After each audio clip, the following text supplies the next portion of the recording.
Alors, comme l'a rappelé Lydie, aujourd'hui est un jour spécial et il y a une petite partie du message de ce matin qui concerne les mamans.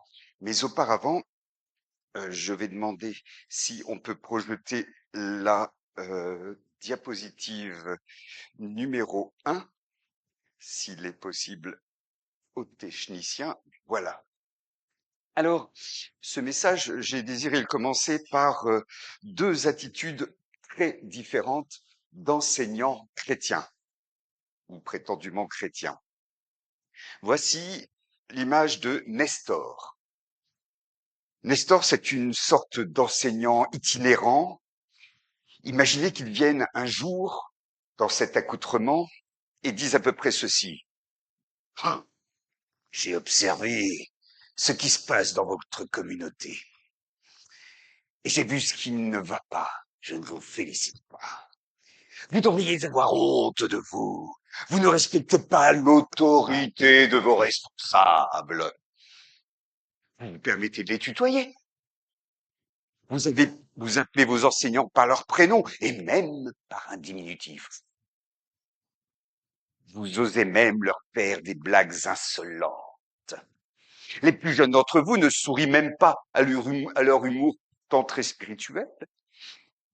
Pire, ils ne sont même pas attentifs aux messages des anciens le dimanche matin. Quant à les mettre en pratique, la majorité d'entre vous n'essaye même pas. Alors je vous le dis, voici ce que Dieu déclare. Vous qui êtes jeunes, soyez soumis aux anciens.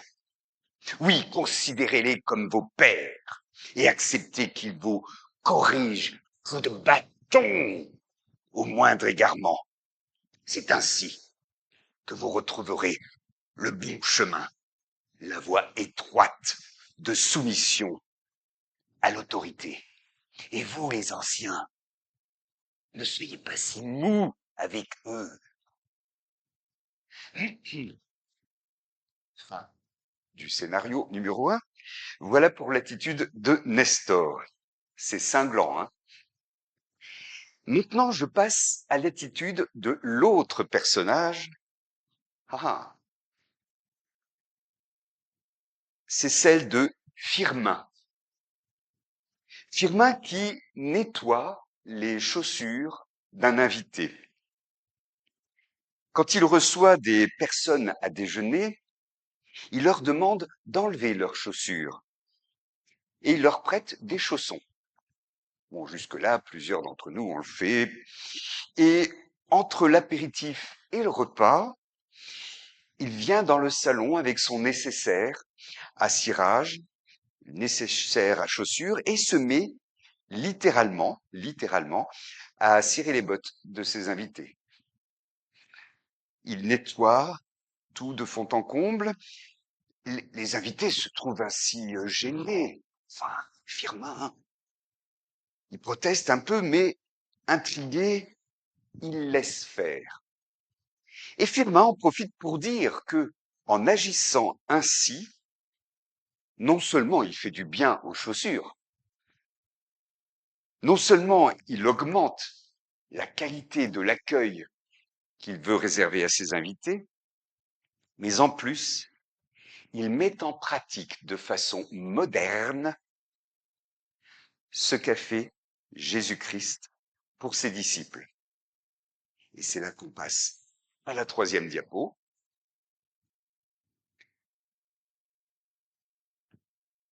Cerise sur le gâteau, justement, Firmin fait en sorte que la conversation tourne ensuite pendant toute une partie du repas sur la foi en Jésus-Christ. Et Firmin peut enseigner plein de bonnes choses de l'Évangile à ses invités. Entre autres celle-ci. Si donc moi, le Seigneur et le Maître, je vous ai lavé les pieds, vous devez vous aussi vous laver les pieds les uns aux autres. Je viens de vous donner un exemple pour qu'à votre tour, vous agissiez comme j'ai agi envers vous.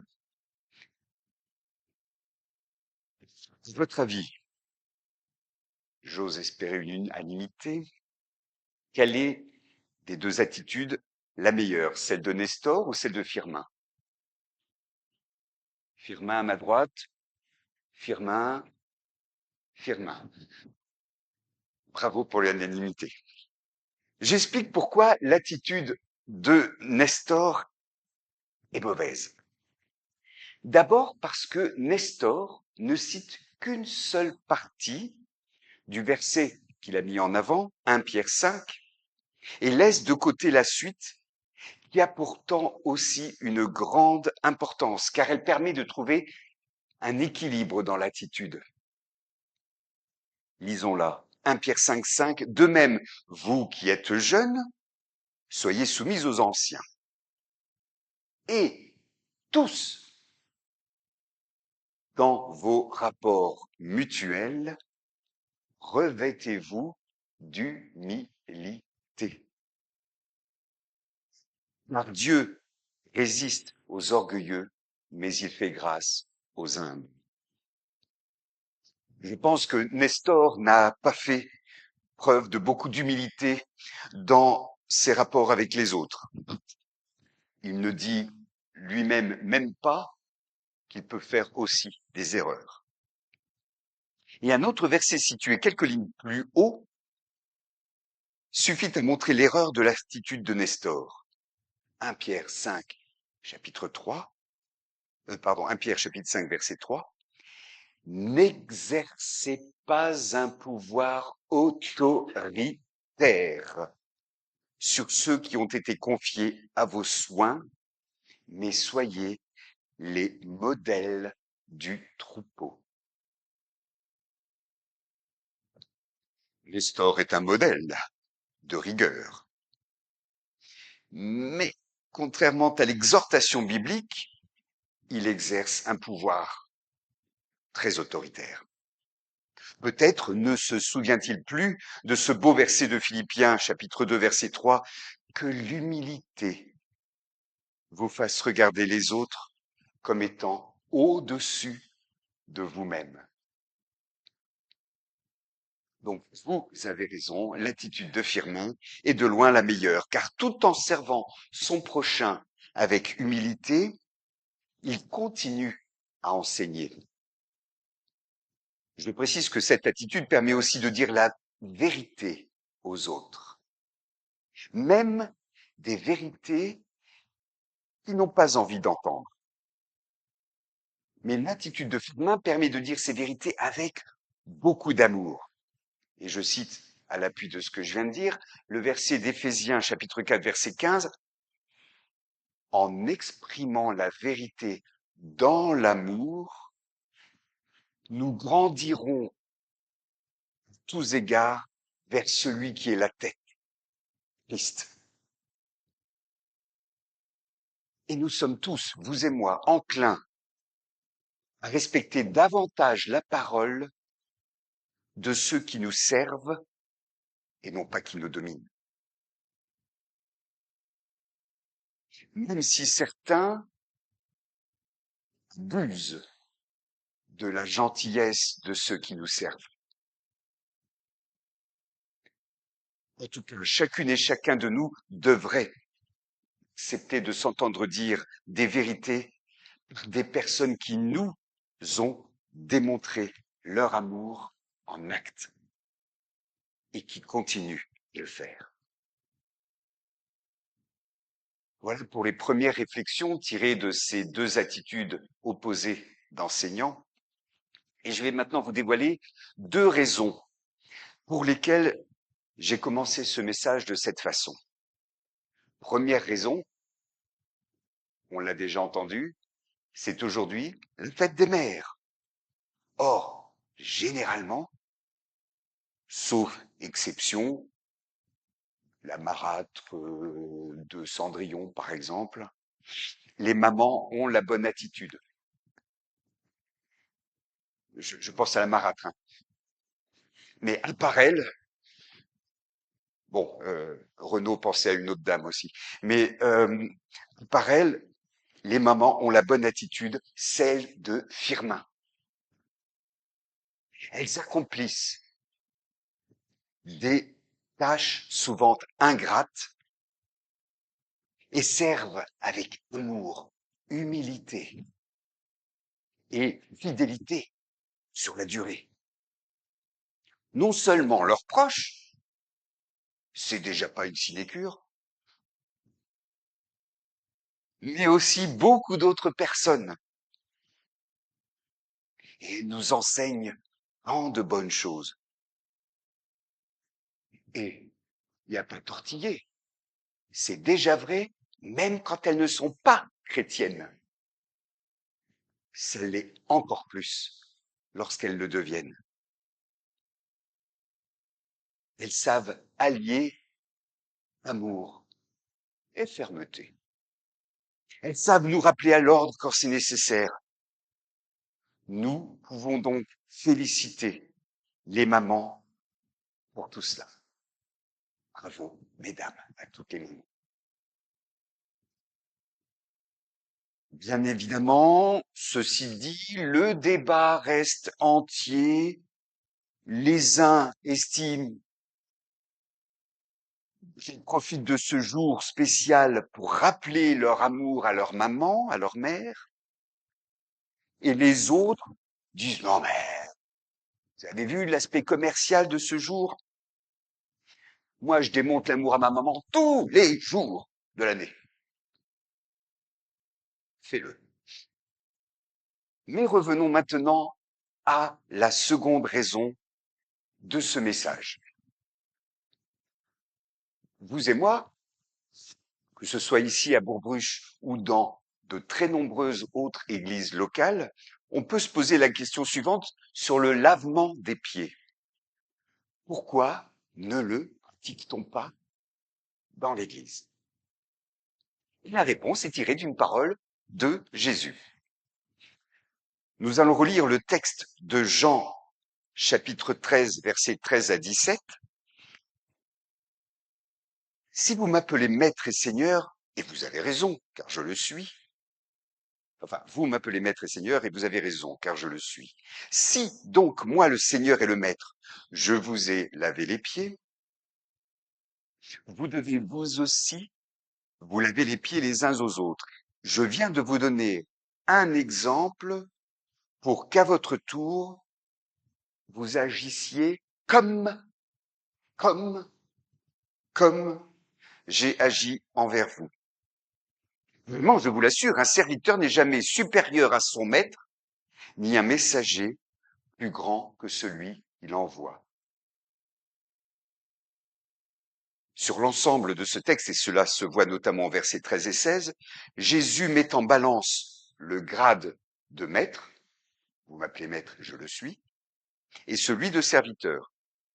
Il affirme que c'est bien lui le maître, et que ses disciples sont des serviteurs, moins grands que lui-même. Il les envoie prêcher sa parole. Les disciples doivent donc comprendre qu'ils ne devront jamais avoir l'attitude que pourrait avoir un maître orgueilleux, type Nestor. Pour deux raisons. Un, il reste, nous restons vous et moi, serviteurs de Dieu, même aux yeux des hommes qui pourraient les admirer un peu trop. Souvenons-nous de l'apôtre Paul qui dit, mais dites-moi, je suis de l'intérieur de toi, moi je suis de Paul. Mais qui suis-je? C'est Jésus, le maître. Donc, pas avoir l'attitude que pourrait avoir un maître, pour la première raison, on reste des serviteurs de Dieu. Deuxièmement, le propre maître, notre propre maître, n'est pas orgueilleux. Et Jésus le montre en acceptant d'accomplir humblement une tâche de serviteur, laver les pieds. Donc les disciples ne devront pas être moins humbles que leur maître. La leçon que nous devons tirer de cette parole de Jésus est donc de rester à la fois à notre place de serviteurs de notre Dieu et non d'agir comme des maîtres. Pire, comme des maîtres qui ne ressemblent pas au nôtre, Jésus. Telle est l'intention de Jésus dans l'exemple et dans le commandement qu'il donne. Le but de Jésus est bien de nous faire adopter une attitude humble à son exemple plutôt que seulement de nous faire reproduire exactement les mêmes gestes que lui. Je répète, son but, que nous ayons une attitude humble à son exemple, plutôt que simplement reproduire exactement les mêmes gestes que lui. Attitude ou geste à la lettre. Attitude, pardon, excuse-moi micro. Attitude d'humilité ou geste calqué à la lettre, à la limite sans réfléchir.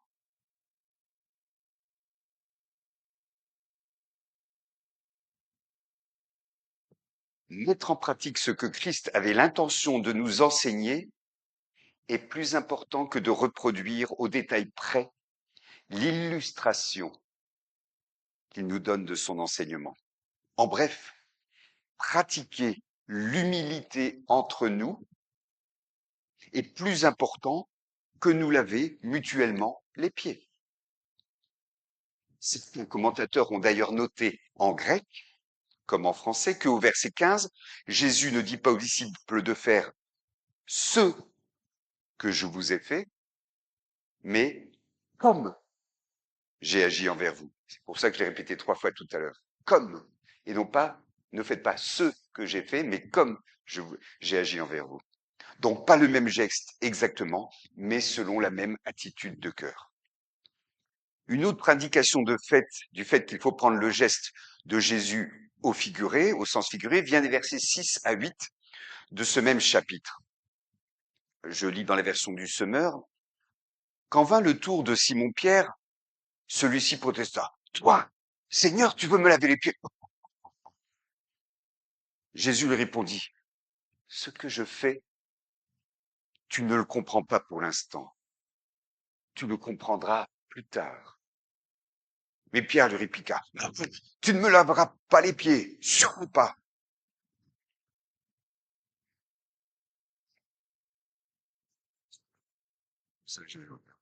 Mais Pierre, si je ne te lave pas, il n'y a plus rien de commun entre toi et moi. Si Pierre a besoin d'éclaircissement, c'est qu'il y a une leçon spirituelle à comprendre, plus importante que le geste matériel de Jésus. Et si Jésus dit qu'il n'y aurait plus rien de commun entre Pierre et lui, et si Pierre ne se laissait pas laver les pieds, parce que Pierre ne se laisserait pas laver les pieds, il est évident que ce n'est pas parce que Jésus ne supportait pas à ses côtés quelqu'un qui pue des pieds. Non, ce serait pas à cause de ça. Rester en communion avec Christ ne dépend pas de l'odeur ou de l'état de nos pieds. Non. La communion avec Christ dépend de la purification, non de nos pieds, mais de nos cœurs, de nos péchés. Oui. La purification de nos péchés anciens par son sacrifice en croix. Ceux d'avant notre conversion. Et la communion avec Christ dépend aussi de la purification de nos péchés actuels, de ceux qui s'attachent quotidiennement à nos pieds quand on court vers le péché, à notre âme, à nos mains lorsqu'on manipule le péché, à nos yeux lorsqu'on regarde le péché, à notre âme. Et tout cela durant notre marche dans ce monde rempli d'occasions de nous salir corps et âme. Ainsi, le geste de Jésus, ce lavement des pieds, était aussi une annonce de la purification de ses péchés, de nos péchés, par sa mort en croix à notre place. Bref, puisque le lavement des pieds par Jésus est un geste à prendre au figuré, nous avons surtout à mettre en pratique la leçon principale d'humilité qu'il nous donne. Voilà pourquoi dans de nombreuses églises, comme dans notre assemblée, nous ne pratiquons pas ce geste tel quel durant nos cultes. Par contre, je ne critiquerai pas les églises locales qui le pratiquent, même si j'aimerais bien discuter un peu de cela avec les responsables, qui l'ont mis en bonne place dans leur confession de foi et leur règlement intérieur. Peut-être qu'il y a un poids un petit peu trop grand accordé à cette pratique au sens littéral, mais ce n'est pas complètement critiquable en soi. Excusez-moi. Je ne les critiquerai pas car cela part d'une louable volonté d'obéir à l'exemple de notre Seigneur. Et cela ne fait pas vraiment de tort à qui que ce soit dans ces assemblées. L'essentiel est que ce geste ne devienne pas plus important que la leçon à la longue. De même, quand nous pratiquons la scène, il ne faut pas que le geste devienne plus important que ce à quoi il fait référence. Je termine sur le lavement des pieds en revenant sur ce que fait Firmin. Firmin, en fait, son vrai prénom, c'est Robert. Robert, avec l'accent anglais, parce qu'il a réellement existé. Il avait vraiment fait ce qu'on a vu à la photo précédente. Ce qui m'a plu dans sa façon de faire, c'est qu'il ne lavait pas les pieds de ses invités. En effet, contrairement aux voyageurs de l'Orient antique, ses invités ne se déplaçaient pas généralement pieds nus ou en sandales. Mais comme nous, la plupart d'entre nous, sauf là avec l'été arrivant, euh, on se déplace pas en sandales généralement, mais en chaussures fermées. Dans notre société moderne, ce sont nos chaussures et non nos pieds qui ont besoin de soins. Et peu d'entre nous apprécient l'idée de s'abaisser à les nettoyer. Voilà pourquoi j'ai trouvé l'idée de Firmin Robert sympathique, adaptée à notre époque, tout en suivant l'exemple de Jésus et en respectant la leçon d'humilité.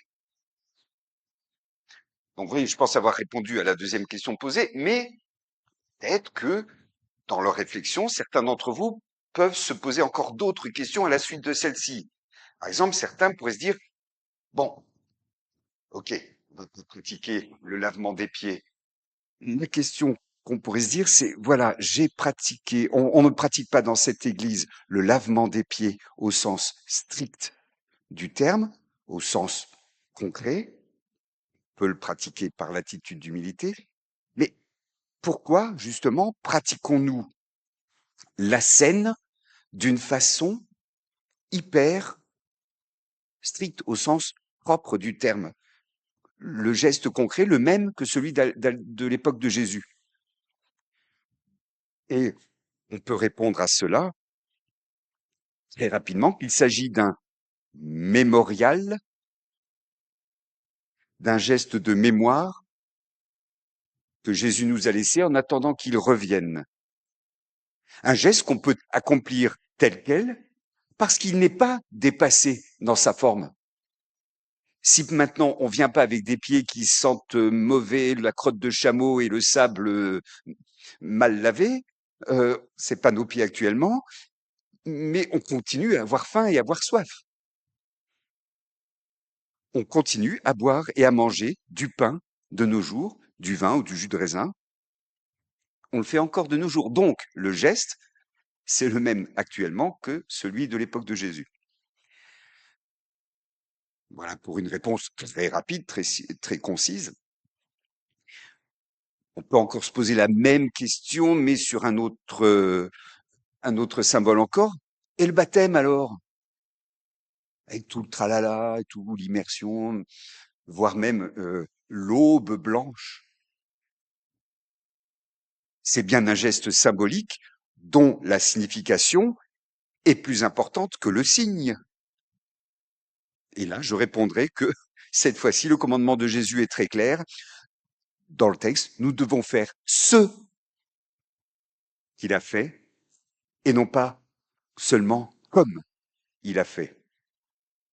Et l'engagement que le baptême représente est tellement important qu'il mérite bien un geste fortement symbolique, inhabituel et pour le coup même anachronique à cause de la tunique blanche. Je ne développe pas, ça prendrait trop de temps, mais vous savez, vous avez déjà compris le sens général de cette réponse. Voilà, j'en ai terminé pour ce message. Je vous propose de prier ensemble. Père éternel, merci pour la richesse de ta parole, merci pour la richesse des signes que tu nous as laissés, des symboles, des attitudes, des représentations visuelles de ces attitudes. Seigneur, apprends-nous à bien sélectionner, à bien comprendre, à bien mettre en pratique ce que tu nous as dit de faire, mais d'abord dans l'attitude de cœur, d'abord dans nos relations les uns avec les autres, et ensuite dans nos relations avec ceux qui ne te connaissent pas encore. Seigneur, oui, garde nos cœurs dans l'humilité et veuille bénir toutes les mamans qui mettent cela en pratique au quotidien, pendant tant d'années, voire même toute leur vie. Nous t'en louons au nom de Jésus. Amen.